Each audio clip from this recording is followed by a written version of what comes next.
Welcome to Inland Empire Alive, bringing you issues, events, and perspectives from throughout San Bernardino and Riverside counties.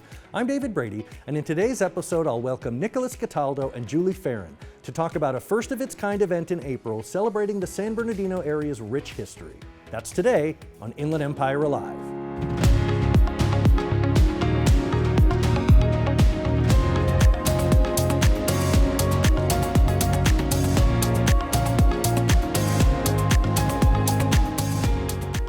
Well, if you want to know anything about the history of San Bernardino or the surrounding area, you ask my next two guests. Please welcome Nick Cataldo and Julie Farron. Welcome to the program. Thank you. Thank you very much. Great to be here. So, Nick, I know you've been on the show before, but Julie, I want you to introduce yourself. You have been a reporter in this area for close to 40 years, decades. 40 years. How did you get started? I lived on the East Coast with my family in Maryland. And actually, I didn't plan to be a journalist. I studied piano for 10 years. But then I've always been a TV newspaper, junkie, I guess I could say. And so anyway, I started getting more interested in news in high school and less away from the piano and the music. So I did audition at the University of Redlands for the School of Music and got accepted to Redlands for that. But then I studied journalism the whole time, wrote for the student newspaper. And I love writing. I love talking to people. You ask my friends, they will tell you that. Nick, what about you? I mean, I know that you didn't grow up here as well. So what fascinated you about the stories of this area? Well, my interest in history started when I was a kid living in New Jersey. That's where I'm from. And watching Westerns on TV with my grandparents. Both of my grandfathers loved Westerns back in the early 1960s. So I just got into Westerns. I didn't know where the West was. I mean, we're talking west, like Wagon Train, the Rifleman, right? Rifleman, Virginian. had travel, and living in New Jersey, the furthest west I had been was Philadelphia, but I knew there was a West out there. And then, lo and behold, our family moves out here for a variety of reasons. When I was about 12 years old, and we moved to San Bernardino, and I found this was certainly far west, and I found out about all these pioneers that came through. One of the TV shows I enjoyed watching was The Life and Legend of Wyatt Earp. And I became a Wyatt Earp, fan or enthusiast, and I still write about Wyatt Earp. So that was probably my initiation for history. So let's talk about the history of this area and this great event that's coming up. So the way I understand it, this has never been done before. Tell me about this event. I figured that Nick and I have known each other about 25 years because we both he wrote history columns for The Sun, and I was a reporter for The Sun. And so I've always been interested in history, And so I thought I would love to get historical societies under one roof and then, have the public come and meet them because maybe they don't get out to Fontana or Idlewild. So these are all the individual societies kind of coming together for the first time. Yeah. It's more than that. It's like this has been a year of planning. I started planning, we started planning in April of last year. So we will have about 17 historical societies with the Lincoln Shrine.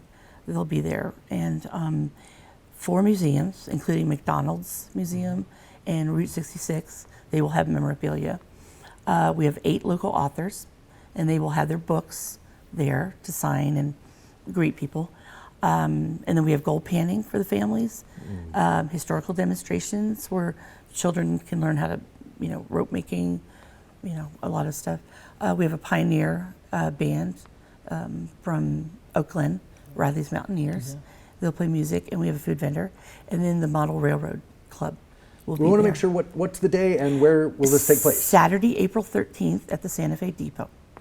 So that is a historic location in and of itself. Right, exactly. Yeah. Can you tell me a little bit about why that location specifically is significant for this day? It's just perfect. The Santa Fe Depot was built in 1918, and the railroads were the backbone of San Bernardino, not just San Bernardino City, but the whole county.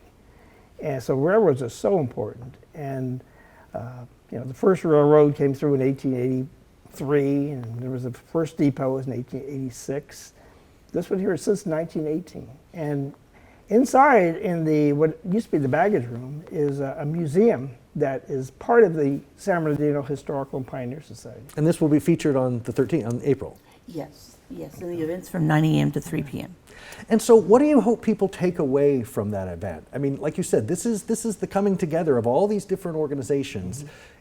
Bit like herding cats, I would imagine. You said, year of planning, but what do you hope the public takes away from this? An appreciation of the region's history? Yes, I think that a lot of the historical societies, have said to me when I called them to see if they would come to the event, and they're like, "Oh, it's going to be exciting to meet other, historical societies." Because Nick said to me he was the first person I asked, "Can we do this?" And then we put a board together, and it just evolved from there. And it wasn't going to be this whole event; it was just going to be historical societies. And then I said, "Oh, we could do a lot Kinda grew a more." little bit. Yeah, I want people to value the history here in San Bernardino and in their areas. Community is so important, and like we said, history is made every day. But I don't think people really. We have so much resources here, and we need to get more people involved in the historical societies, and visit the museums, and learn about their area. What is it specifically about San Bernardino that you think appealed to you? Was it the fact that so much history lived here? McDonald's and Route 66, there are so many iconic, those milestone moments of Southern California history that took place here. Well, San Bernardino has been, in fact, the title of one of my books is called The Gate City. That's what San Bernardino's nickname in the early 1900s, and by the San Bernardino Sun. Actually, came out with an article about that. Everybody from the mid-1800s on, or maybe beyond that with the Native Americans, they all came from the East Coast through the Mojave Desert, and they came to San Bernardino. That's kind of like the entrance before any place else.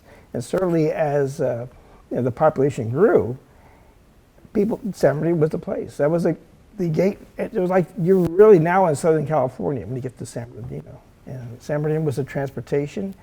It still is a transportation town. It just has little hands going in different directions. It means you have to go to San Bernardino before you go to any place else. Well, so Julie, as someone who chronicled a big portion of the 20th century and is now slowing down a little bit, what do you hope people carry into the 21st century for San Bernardino? The lessons that we learned, and like you said, the appreciation for the history. Yeah, good question. I want people, I know there are people out there who love history just as much as I do. And I got that experience when I was on loan to USA Today back in 1991. And so I got to go to all the museums in DC, and oh my gosh, I was shipping books home to my parents, because I wanted to have these. But I want people to be, love their community and love the history. I've lived out here 50 years now. My father bought a business right around the corner from here, a household moving business. And I've gone to school here. And people say, "Why don't you ever move?" I go, "Where would I go?" I love this community. And so that's why I thought the Santa Fe Depot, it's perfect it's a historic place. Whenever I tell people where it's going to be at, they're like, "Oh my gosh, that's such a great place." But I just want people to be more involved in their community and learn the richness of this area. I'm still learning, reading books on the area.